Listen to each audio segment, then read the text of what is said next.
to the Mecca of Mastery TV. I'm your host, Mecca. If it is your mission to become the greatest version of yourself in every area of life, then you're in the right place. As you can see today, we have a special guest on the Mecca of Mastery TV show, Matt Sandrini, guys. He is the founder and CEO of TimeZillionaire.com. Listen, let me tell you something. He's teaching you today how to be the master of your life and your time. Because here's the thing. Time is our most valuable asset. And most people understand this, but they don't really understand it. And when I say really understand it, basically how to use your time so you can get the results that you want in every area of your life. So I'm going to allow Matt to fully introduce himself. Thank you, Mecca. It's great to be on the show. Thank you for having me.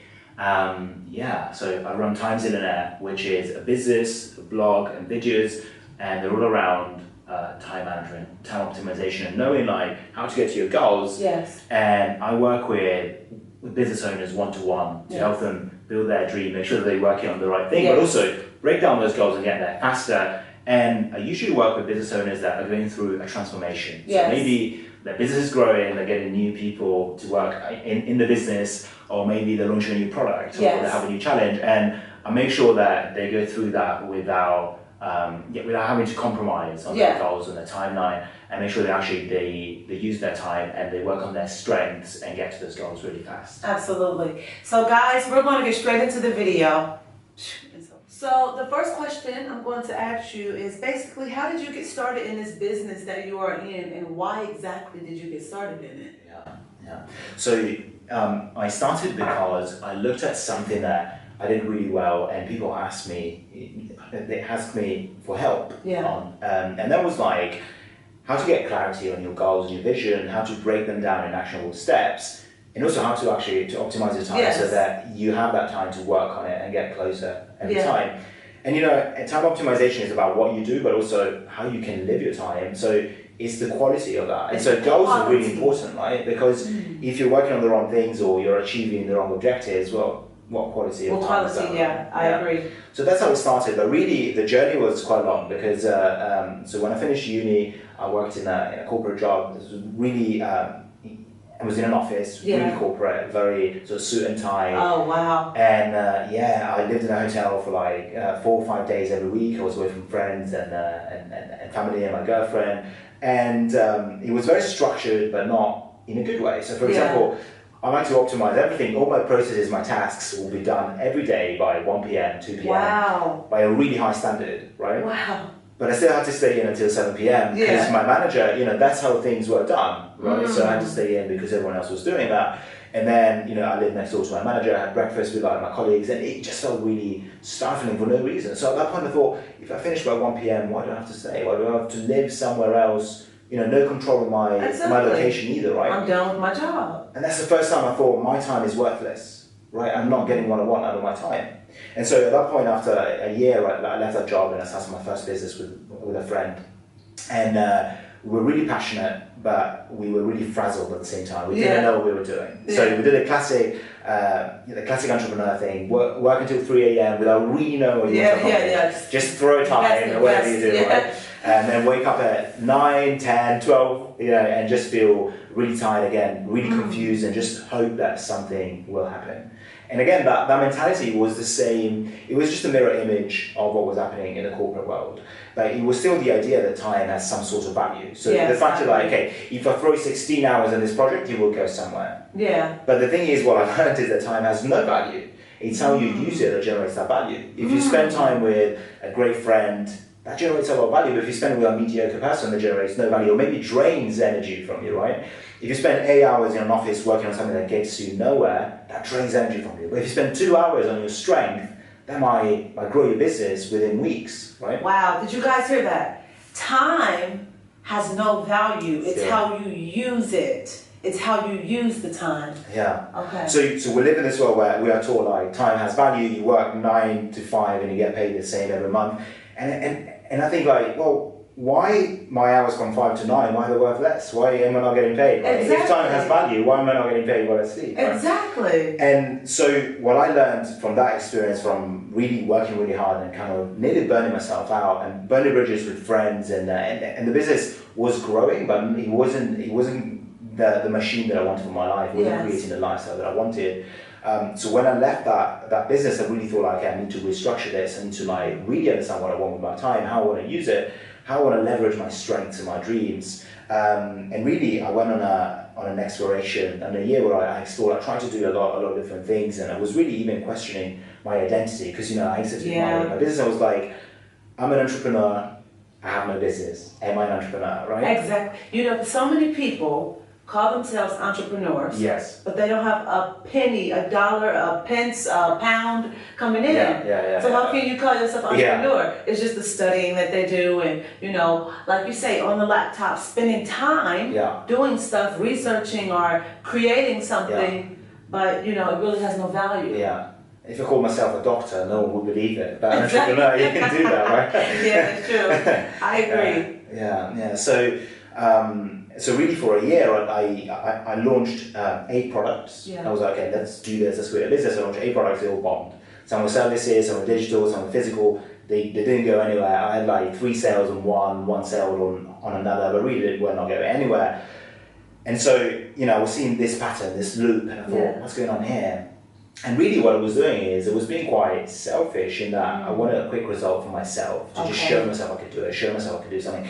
And I thought, okay, let's change that pattern. Let's do something different. Let's do something that I'm really good at and I can help other people on. And let's just start from helping other people, and then we'll figure out that business. And so I asked a few friends I work with entrepreneurs, and they were saying, well, look, you're really good at creating those goals, breaking them down, and structuring your time. And that strength had come from going through, all those experiences.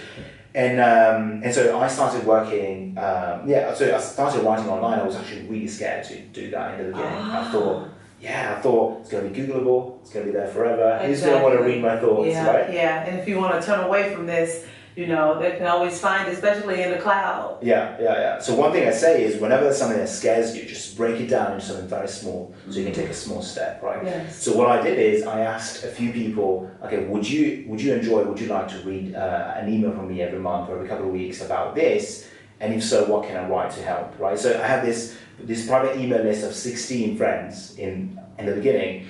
And to me, it was a lot easier to email them. It was private, it wasn't online, it wasn't Googleable. Yeah. And I started doing that, and some people were reading it, and I was like, okay, people are interested. So why don't I put it online, right? So that was, I just broke it down to a very tiny step, just to make sure that I could overcome that fear and then actually do it. And then when I started writing online, I started writing on Quora, and my first answer, I say it trended, but it didn't really. But I didn't know the platform that well, and I thought it had trended. So it gave me a lot of confidence. I was like, okay, let's keep going. And now on Quora, I have 3.5 million views. At the time, I would have had no idea how to do that. Wow. And since then I started the blog, and from that, I started getting a few readers on my email list, and then a few hundred readers and thousands of readers, and it was really good. And then for months, I didn't have a product. Okay. So I was working in marketing on the side, and I was freelancing. And in the meantime, I had no product.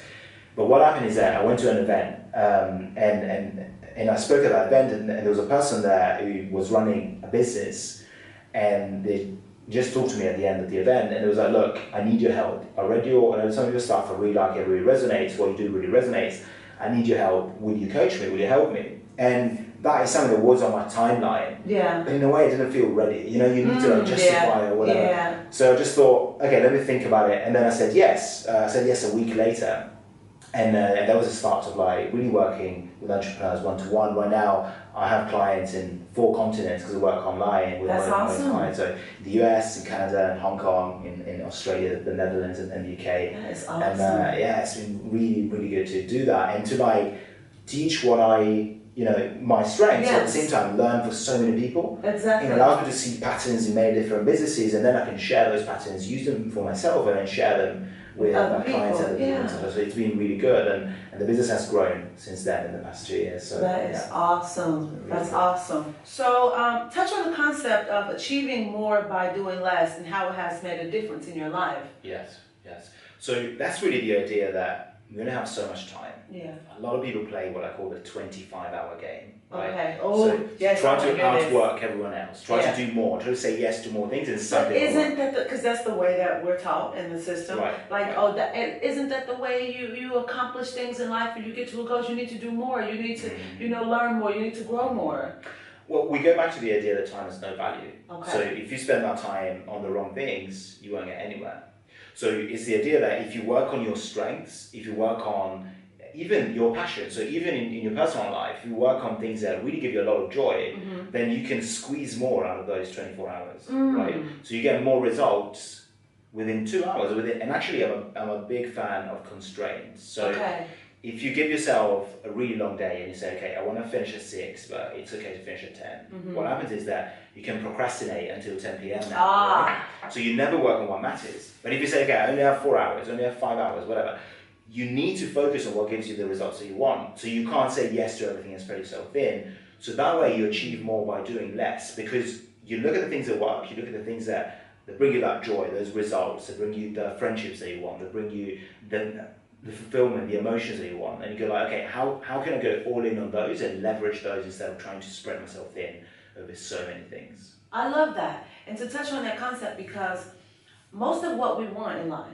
we want to achieve so many things, or we want a certain result in our life so we can have more of life in general. Right. So we can have more time with our family and our friends to do the things that we love that make us happy. Yeah.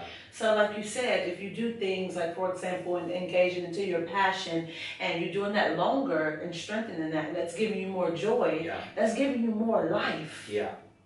And to me, it's also the concept that yes is a bigger no than no. And it's because most people feel, well, I don't want to say no. I don't want to say no to someone that asks me to go out. Maybe I don't feel like seeing that friend, but I don't want to say no. Or maybe there's this tactic I could do in my business. I don't want to say no because I will miss out on the opportunity, right? And the idea is that no's seem easier than saying yes. No, sorry, saying yes actually feels easier than saying no, because no's are rejection, you have to choose or whatever. But actually, whenever you say yes, you are committing your limited resources, your time, to something, a particular friend, a particular tactic. So you can't use that time on anything else. That means that you've said no to any other friend, you've said no to any other action and activity you could be taking in your business instead. So when you say no, there's just a single no. When you say yes, it's thousands of You know what? I have a favorite book, and I'm going to ask you your favorite book. I hope you don't say this one, because I have a favorite book, but I don't think it will be. Okay. I have this book I've read by Gary Keller called The One Thing. Okay. I'm going to say that when I was thinking about my favorite books, that came to mind. Was that one? It is one of my favorites. It's not my answer, but it's one of my favorites. It's one of my favorites because he touches on time blocking. Yes. And now I try to do time blocking with in every area of my life with certain things, where I can do that at. But like you said, he has a sign in the back of the book where you can take it off. And you can put it outside on your door or anywhere on your desk, and it says, I'm doing my one thing. So you say yes to this and basically no to everything else. You block out 4 hours for this, let's say you're editing videos, and then you block out 2 hours because you're at the gym doing this. You're blocking out an hour and a half because you have dinner. You say no to everything else. You say no to the TV, to the phone, to this. So I really love that. And he touched on that in that book. So if you guys, I'm sure you probably heard me talk about The One Thing a million times. Gary Keller, if you see this, I need my check, okay? This is not an ad, but I need my check. So that's amazing. What would you say about to a person who's building something, right? They're just now getting into a business, and they have to do so much so they can get to a level in their life where they see results. So to them, they'll feel overwhelmed, like, oh my gosh, I don't have no time, but I have to do more. But then I hear this concept of achieving more to do less. What would you say to somebody who's in that space? So two things that come to mind is, number one, focus on what's a result that will give you an answer. So for example, if it's a brand new business, how can you get a first sale that will validate that business or unvalidate that business so you can move on to something else?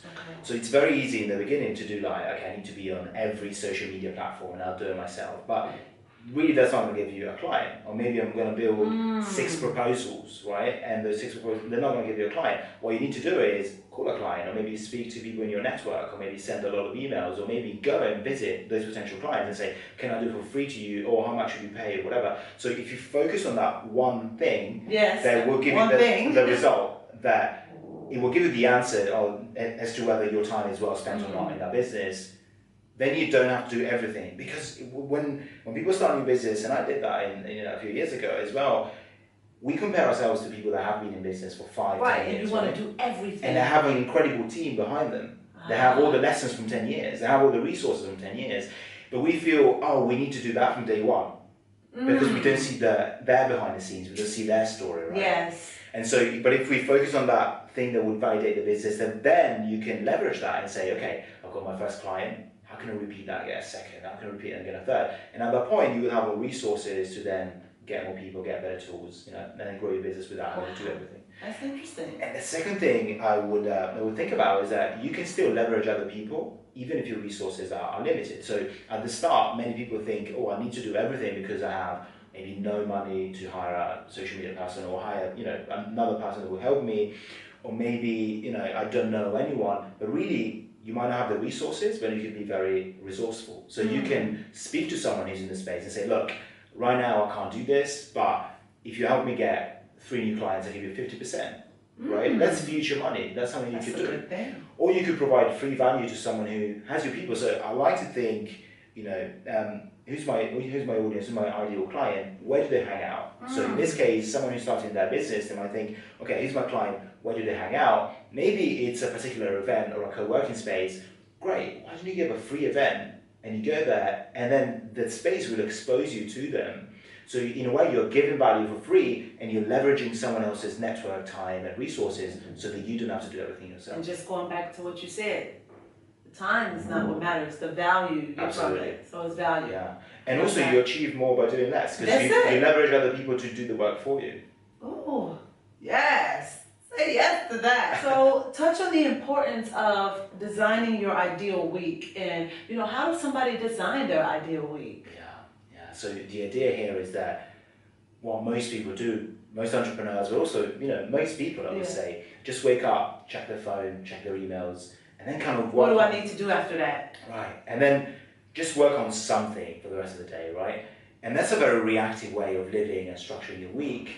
And what happens is that it doesn't really get you anywhere. If you don't know where you're going, any road will take you there. Any road, yeah. So really, it's not intentional. So you're not going in any direction. Yeah. And at the end of the week, you look back and you go, okay, I haven't accomplished this. I wanted to go out with friends. I haven't done that because I don't have the time. We all have the same time. Exactly. That's what we feel, right? Or like I haven't been to the gym in 3 months because I'm really overwhelmed, right? Yeah. But when you design your week, you're actually intentional. Instead of thinking, okay, what's the next thing? Emails or whatever. You just look at your week as a whole, and you go like, okay, how can I balance everything out? Maybe on a Tuesday, that's my social time, right? And the thing is, when you look at life, a lot of people talk about juggling. I'm juggling too much, right? Yeah. And to me, that's the idea that each area of life is separate, and you can juggle it, and it just stays in the air while you focus on something else. But that doesn't work, right? Because life is more like one sphere. So if you grow one thing, the sphere will grow. Yes. So if your social life is great, your business will be great. Because maybe you meet people that will support you, that will believe in you, that will introduce you to other people. Exactly. If your business is doing great, then your social life will be doing better, because you can help your friends. You are a better person. You're more confident, right? If you go to the gym, you feel good in yourself. If you've shown up every day, you do better, in your business, your friendships, your relationships. And so it's all of that. So when you look at your week as, the big picture, you don't get lost in that reactive, and then really you can create that balance, and really you can grow the whole sphere. Yeah. An intentional week. You look at it and you have an intention for the week. You say to yourself, this is what I'm going to do. This is what I'm going to do on Monday, Tuesday, Wednesday, Thursday, instead of having everything in the air. Yeah, and many people, they go so granular when they do this the first time that they get lost. So for example, they say, okay, half an hour I'm going to do this. And that should people do that or They shouldn't do that, because life, is not a regimented experience. Sometimes you can't know what's going to happen, and that's the beauty of it. You want to be able to be flexible enough to capitalize on things. So what you want is like a block, maybe a theme of the day, maybe know what you're going to do in the morning, know that you're going to have 2 social blocks or 3 social blocks, just to know that you will do it. So the first thing is make a list of everything you work on and use your goals. Maybe you're working on a business, or maybe even in a job. Think about what are you trying to accomplish, and then you can question your steps and your actions by looking at that goal. You use the goal as a filter. You ask yourself, is this getting me closer, right? Yes. And then you eliminate the ones that don't. There's a lot of fluff, right? And then also you can look at things that are proactive, reactive, or you can look at things that feel urgent but they're not important. Yes. Those are 2 great ways to just filter out. Urgent but not important. Yeah, so like an email. How would you explain to people the difference between something being urgent and something that's important? The difference. Give an example, because most people don't know this. Some people will say, well, it's urgent and it's important for me to wash my clothes. It's urgent and it's important for me to send this email. It's urgent and it's important. Give a difference for something in business, or give an example. Sure. So something that is urgent is something that is time sensitive.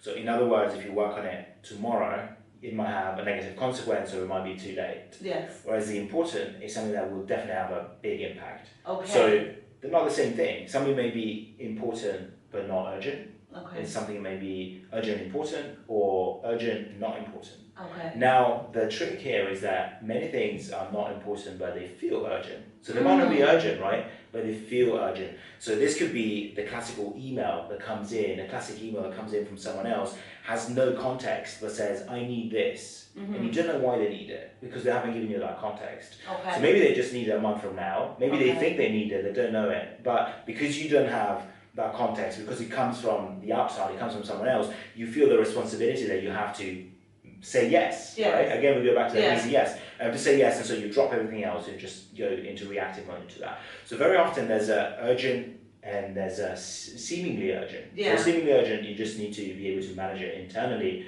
Whereas urgent, you can prevent it. Because if you work on the important stuff that is not urgent, then you're not going to have any important urgent stuff because you've already done it. Right? That's the key. Yeah. That's a breakthrough for me. Sometimes I think like, everything matters in my business right now. I'm thinking, well, that matters, this matters, I have to get back to my client, as soon as, they email me, because, it's good to be, repetitive for things. So 2 things for you that might help are, 1, you can set some expectations with your clients and say, look, I only check my emails at 12 every day. Or you can say, I'm going to get back to you within 48 hours. Or you can say, I'm going to send you my summary or my notes within 24 hours, within 2 days. Whatever that is, you let them know so that they know when that happens, and you've set those expectations, and then you deliver within those. You feel good, they know when that's going to happen, they can plan around it, right? And the second thing I was thinking is, in order to break out of that, I'm going to work on the urgent and important, so always last minute, is thinking about, okay, what's still going to be relevant in the next stage of my business? What is still going to be relevant when my business is twice as big, 10 times as big, or maybe when I have more people working around me, or maybe just a month from now.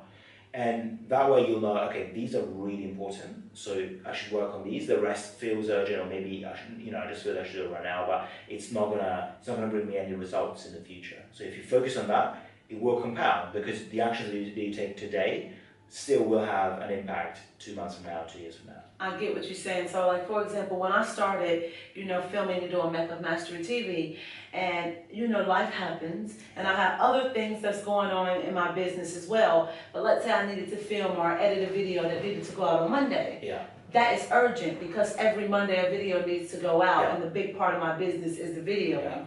Versus if I have a product or something I'm working on to release, that's important. But then you were telling me that you started to batch your videos. Yes. And at that point, what you were working on the important but not urgent, because you started working on all your videos in advance, so you had it ready maybe a month in advance. That was no longer urgent, but it was still important. And that's how you broke out of it. Exactly. I love that. And we also touched on about designing your ideal week. Yes. Now the next question is, how would somebody know if they're being effective with the task that they plan for themselves? How would they know? So one thing is what we said earlier, just always look at your goals. Yeah. Because very often it's easy to just get lost into a tactic or a shortcut.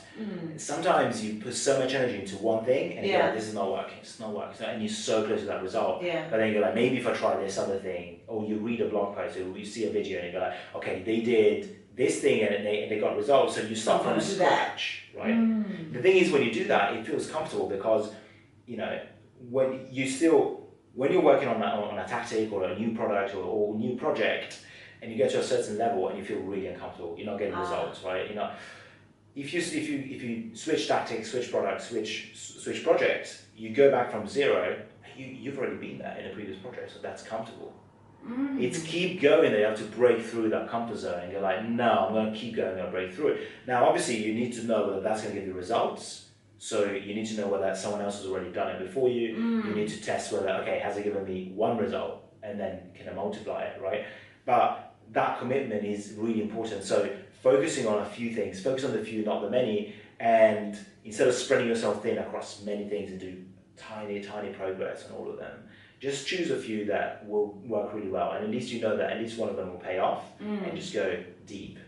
Wow. So it's you basically looking at something that you've done and see the result that you've got from that, and that's how you know if you're effective. So for example, for my clients, I have noticed, if I use certain hashtags or keywords that will boost, my viewings on YouTube, many people come through YouTube One Coaching, and also through speaking engagements that I do. Right. So I know that I have to drill in on getting more speaking engagements and basically more views on YouTube, because that's where the clients are coming from. Versus, me going live or on Facebook, it really don't bring that much. Or, doing something else, putting out a blog.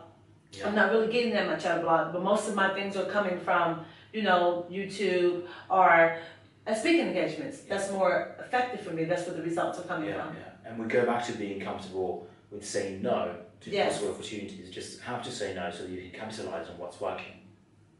That's the key. I love that. So, I've read you've been doing this thing where you've been traveling to a different city. So you did it for how long? 190 days. Woo! Yeah. So what have you learned about yourself and life in general since traveling to a different city every month? So I spent 6 months in 6 different cities in 6 different countries, which was really good. It was the first time I did that for such a long time, and the most common reaction I would get from people when I told my story was, "Oh, I wish I could do that," right? And what I would say is, well, that's exactly how I felt. That's exactly what I said to you. And that's why you did it. And that's why I did it, right? And so I guess that's maybe, there's a lesson in that already. Yeah. But then I guess that, the fact that you can run a business anywhere, you can find people anywhere. I went to all these places and everyone was really nice, really open, really, and, it didn't matter what language they spoke, it didn't matter what city it was. And so that was a great lesson. Just, you can, in a way, it doesn't matter where you live. It is, I feel that it's important to have a base and to be able to invest in your relationship, invest in your space, but then equally, sometimes we cling too much to that. Exactly. Too much. To that foundation, and I feel like from my experience just traveling, but I'm interested to do what you did now. I think I'm going to do that. I'm going to, just like a backpack thing, and just go to different cities for like a month, or a year. Yeah. But I can say that me traveling, I've learned a lot about myself, but I also start to appreciate more of what I come from, so my home and my foundation, when you start to see how other people live their life and just the experience of other places. And one thing I did, which was massive for me, is so I traveled with one small suitcase. That's all I had, right? For 6 months, 190 days. Minimalist. Yeah, exactly. And the thing is, when you have to choose, you live in an Airbnb, which is great, but it's not your place. Someone else has created it. You have like a small suitcase for the entire time. You really have to choose what's important to you. You really have to understand what is important to me. I move every month. I change cities, I change people. I only have a small suitcase with me. Some stuff is for business, some stuff is for training, some stuff is just what I need every day. And so what is really important to me? So you dig to the core of what's actually important to you, And again, we go back to like when you have that awareness of what works, what's important to you, Yes. you can put more resources, time, and attention into that. Exactly. Yeah. Right, so you don't have to use that mental energy of thinking of all the things that you need. You have what you need, and you have clarity towards everything else in your life. Yeah, it's that focus on the few, not the many, right? That's amazing. I love it. What is one thing that you want people to know? It can be anything. One thing I want people to know. Yeah, I think that it's really important to be exposed to people that have done something different than you have, or than the people around you, because we tend to grow up with people that are similar to us, because we become similar to them and to what they do, right? But until you're exposed to a different story, you don't know. You can create a different story for yourself. Ooh. And then once you do it once, then there's no excuse. You know you can do it twice, 3 times, 4 times, as many times as you want, right? Wow. But if you've never done it, if you've never seen it, there's no way you can do that. You don't know that you can create a different story. So exposure, exactly, is so important. Wow. So give just 3 tips how people can get exposure, more exposure in their life in general. I think it's by doing something that makes you uncomfortable. Yes. So it could be just go to an event, go to a city, go to a place, meet people that you wouldn't normally meet, right? Okay. So maybe there's an event that you're like, I normally wouldn't go to that. Yeah. Go, because that will expose you to something that is not about you, right? Okay. So do something that is a bit different, and maybe even the content that you consume and that you watch, maybe look for something a bit different. Really good, yeah. And also make sure you probably do what he did. Travel. Yeah. Do that. Even if you do it for a month, even if you go to a different place every weekend, depending on how your schedule is, just try to get out of your comfort zone, out of your everyday living, out of what your normal is. Yeah. That's amazing. You want to add anything else to that? Yeah, one thing that came to mind is there are so many people online that are really inspiring, but it's so easy to get lost in just looking at like one video from one person and one blog from someone else. So what I like to do is when someone resonates with me, with where I am and where I want to go in that particular moment, I immerse myself and I just choose those few mentors at any time that will get me to the next place, and just consume everything they have, all their books, all their videos, even multiple times, because I want to go deeper, I want to learn that, I want to master that, I want to mirror that, and then I can move on. But when you expose yourself too much, then there's no action, right? So you want to balance that exposure with taking action. Balance. Yeah, it's a recurring theme today, yeah. Perfect. So I've been waiting on this one, because I am an avid reader, I love reading. It's my thing. That's, most of my success and my growth now has come from meditation and reading. Yes. Really. Yeah. Meditation and reading, hands down. Yeah. When people ask me what's the secret, that's my secret. Yeah. Because the reading, it allows me to open up my context, my content, like you said. Yeah. It's just like having a mentor and being exposed to something else. You read a couple of lines on a page, and it's something you never knew before, and you learn and you think, oh my God, where have I been living under a rock my whole life? Yeah. So, what is your favorite book and why? Okay, so there's a book that I read every year. So I read 7 times, I think, in 3 different translations, which is Meditations by Marcus Aurelius. So this is a book that was written in, I think, around 160. I haven't read that. AD. So nearly 2,000 years ago. It was written by the Roman emperor, so Marcus Aurelius at the time, who was, he wasn't a Stoic in that he didn't know that label at the time, right? Okay. That we would call him a Stoic. And really the first time I read it, so it was meant to be a journal. It wasn't meant to be published. It was just his personal journal. And the first time I read it, it's incredible, because the first thing I felt was, this is my best friend sending me letters from the past. Right? I love that. But the thing is, you get exposed to the most powerful man in Europe 2,000 years ago, and he's going through the same struggles and challenges and mental blocks that we have in our everyday life, thousands of years later.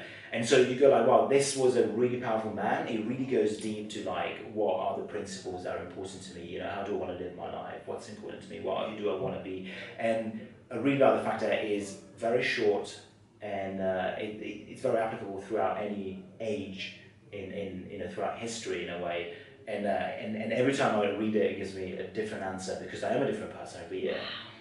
So that is, it is my favorite. What's the name of the book again? Meditations by Marcus Aurelius. Ooh, Amazon, I'll be on that today. I love that. So what is one piece of advice someone has given you that has impacted your outlook on life, and why? Why?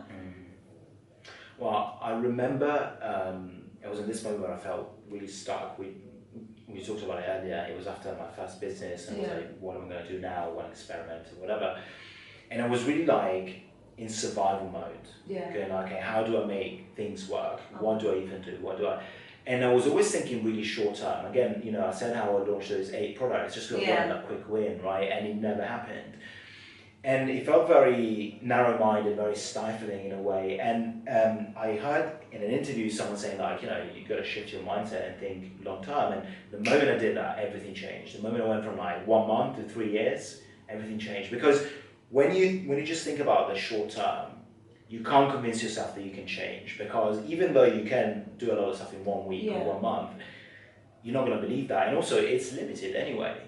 But when you think like 3 years, 5 years, there's no limit really. Even if you look back 5 years in your life, how different was your life, right? So exactly. So everyone can when you think about it. Yeah. So everyone can resonate with that and have like a practical example of just looking back in their own life. They're like, wow, I've done so much. Or even if I haven't, so much has happened. Right? So much has happened. Yeah. So when you think long term, that unlocks the possibility of being able to like, it just empowers you to think in a totally different way. You kind of lose the shackles of the present. Whatever you know, whatever limitation you have right now, you can go like, I don't know the right people, I don't have the resources, I don't have the money, and whatever.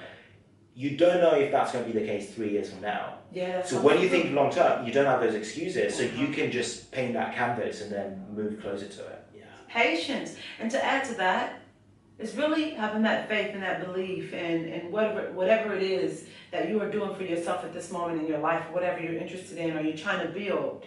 Is really having that patience, that belief, saying to yourself that no matter what happens in life and challenges happen in life, that I'm going to stick to this. And you have to look at yourself and say, listen, no matter what Joe, Jane, John, Tom, Sam is doing, you have to trust that you are on the right path for yourself, and what you have chosen for yourself matters to you, and you're going to put everything that you can into that.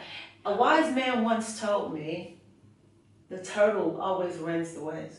I used to be the rabbit, right? If you look, there's a lot of rabbits in life on the Matrix. People going down that little rabbit hole, and the rabbit, he's moving fast, he's going in circles, he's going and he's going. But he's looking like he's moving fast and he's going places, but he's really running in place. Yeah. He's not going anywhere. Versus the turtle, he's moving slow. He's completing each stage of his life.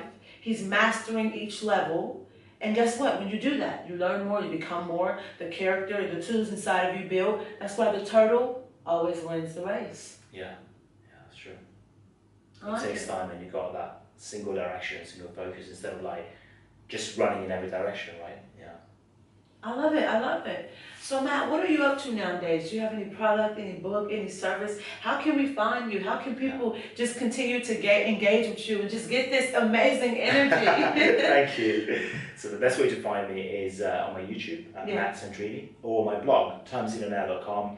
And people can sign up to my free course as well, which is Busy to Productive. They can just find it on timesinonair.com. And my services, I do one-to-one coaching with business owners that already have an established business but is going through a transformation. That could be more people are coming in, a new product is being launched, or a reshuffling internally, and they really want to own their actions and their time to be able that everything happens fast and in the right way. And they can also, so if anyone's interested in that, they can find that out on timesinonair.com. And then, I'll see you there. Yeah. That's amazing. You guys got it. Listen, from the man himself, Matt, listen, timesinonair.com.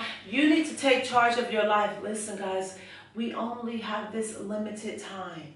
It matters. We have this one lifetime. I know people say all the time, you got this dimension, that dimension, but the fact is we really don't know. So why don't you take that responsibility for yourself? And take that responsibility and say, listen, I'm going to do what I need to do today, take charge of my life and be a master of my life and my time.